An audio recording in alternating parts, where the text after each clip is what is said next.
भाई, इसमें कौन सी हैरानी की बात है। अब हर घर में बेटा बेटी समान है। पढ़ाई एक, लिखाई एक, तो नौकरी कैसे अलग। देखो महिमा, क्यों परेशान हो रही हो? तुम्हारी तरक्की को लेकर मैं बहुत खुश हूँ। क्या हो गया?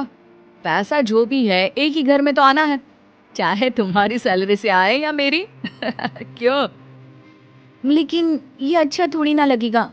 हम पति पत्नी हैं और मैं तुम्हारी बॉस बन जाऊं। नहीं, मैं कहीं और नौकरी देख लेती हूँ। नीरज महिमा को समझाता है। देखो, आज के जमाने में इस तरह की बातें अच्छी नहीं लगती। हो सकता है कंपनी को मुझसे ज्यादा काबिलियत तुम्हें दिखी, तो बुरा क्या है? आखिर हो तो तुम भी मेरी ही पसंद ना। फिर क्या, महिमा मान जाती है और जॉब नहीं छोड़ती। लेकिन क्या जैसा दिख रहा है वैसा होता भी है। आइए देखिए। मुझे ऐसा लगता है कि कंपनी का ये गलत फैसला है। इससे कंपनी को नुकसान होगा। हाँ, मुझे भी नीरज की बात सही लग रही है सर। हम लोगों को ये कदम नहीं उठाना चाहिए, नहीं तो कंपनी को भारी नुकसान होगा। ठीक है, तो मैं इस पेपर पर साइन नहीं करता हूँ। रुकिए सर, ये तो सरासर गलत है कि आप डर के मारे किसी नए काम में हाथ ही ना डालें। वैसे भी सर, अगर हम इस कंपनी के साथ जाते हैं तो खोने के लिए हमारी कंपनी के पास कुछ भी नहीं है, लेकिन पाने के लिए क्या है ये शायद नीरज जी नहीं जानते। हाँ, बिल्कुल सही कहा महिमा। मुझे गर्व है महिमा पर। उसके डिसीजंस हमेशा शानदार होते हैं। तभी तो बेटा मैंने आपको आपके डिपार्टमेंट का हेड बनाया है। नीरज और राकेश, सीखना चाहिए तुम्हें महिमा से कुछ। बॉस उठकर चले जाते हैं। आप दोनों मिलकर कंपनी की डीलिंग पेपर तैयार कर लीजिए और सर से साइन करवाने से पहले मुझसे चेक करवा लीजिएगा, ठीक है। महिमा पूरे रौब के साथ ऑफिस में पति को ऑर्डर देती है और वहां से चली जाती है। नीरज को काफी शर्म सी महसूस होती है। वो सोचता है कि वो क्या करे। तभी राकेश बोलने लगता है। अरे यार, तेरी बीवी नहीं होती ना तो बताता। समझती क्या है खुद को, नई नई बॉस बनी है तो आट रही है। हाँ, पता नहीं क्या हो गया। कल रात तक तो बोल रही थी कि तुम्हारी बॉस बनने से अच्छा है कि नौकरी छोड़ दूं, और आज दोनों बात कर रहे थे कि चपरासी आ जाता है। भाई मुश्किल है, बीवी को बॉस देखना।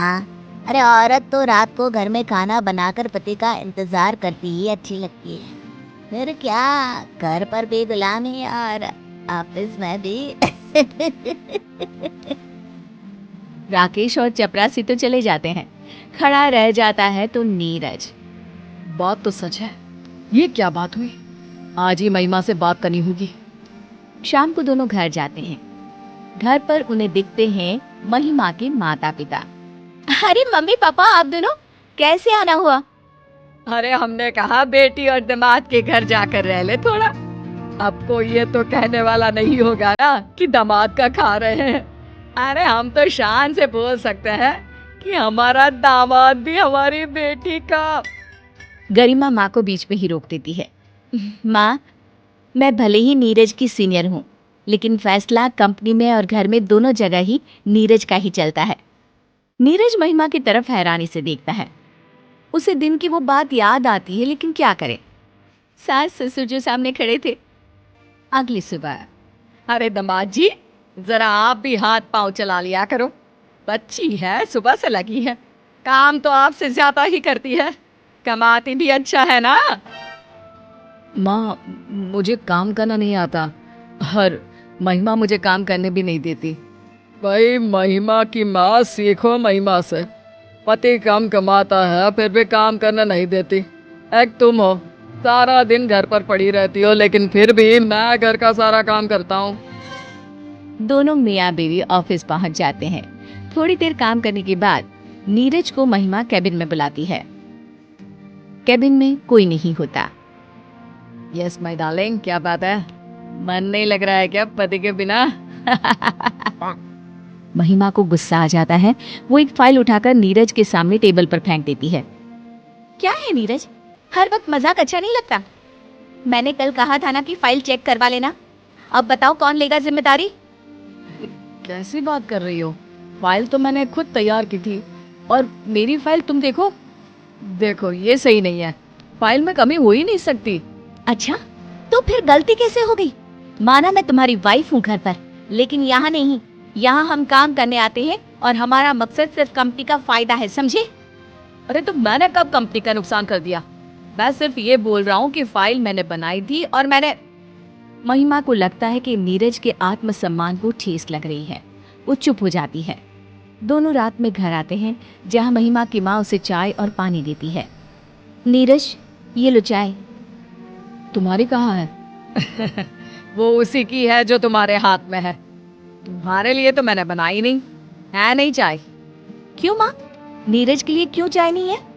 अरे बेटा, दूध कम था, 1 कप लायक ही दूध था, तो क्या करती बोलो? तो आपको वो कप नीरज को देना चाहिए था माँ। अरे कैसी बात कर रही है बेटी, सारा दिन कड़ी मेहनत तू करती है, ज्यादा पैसा तू लाती है। अब यही चाय तेरी बड़ी बहन के घर बनी होती तो मैं तेरे जीजू को देती, क्योंकि करती ही क्या है तेरी बड़ी बहन, घर पर ही तो सारा दिन पड़ी रहती है। नीरज महिमा की तरफ देखता है और महिमा माँ से कहती है, फिर तो माँ, मेरे घर पर चाय का हक सिर्फ नीरज का ही है। अरे वो कैसे? कमाती तू ज्यादा है, ओहदा तेरा बड़ा है, फिर क्यों? क्योंकि माँ, ये चाय नीरज को ही देनी चाहिए। वो कहना माना कि तुम लोगों ने मुझे पढ़ाया लिखाया, जितना मुझे काबिल बनाया उतना दीदी को भी, लेकिन आज दीदी घर के 4 दीवारी में बंद है। पता है क्यों? वो तेरा जीजा है ना, घर के काम में उलझा कर रख दिया है उसको। फिर सास भी तेज, बहू घर से बाहर निकले ही ना। बिल्कुल, लेकिन पता है जब मैंने नौकरी छोड़ने की बात की तो नीरज ने मेरा साथ दिया। उन्होंने कहा कि आज के समय में सभी को जीवन जीने का बराबरी का हक है। हाँ तो ये बात तो ठीक ही है, क्या लड़का क्या लड़की।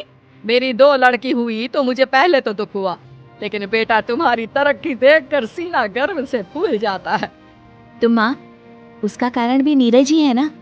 मानो अगर शादी के बाद वो भी मुझे घर में ही बिठा देते, या मैं उसकी बॉस हूँ ये समझकर मुझे नौकरी ही ना करने देते तो। बिल्कुल ठीक बोल रही है बेटी, तू बॉस भले ही है, लेकिन तूने नीरज को पति का पूरा सम्मान दिया है। हाँ, क्योंकि हम दोनों पति पत्नी हैं और दोनों की बेहतरी कैसे हो ये हम दोनों की ही तो जिम्मेदारी है ना। नीरज की सास को समझ में आ जाता है कि नीरज का योगदान कितना है।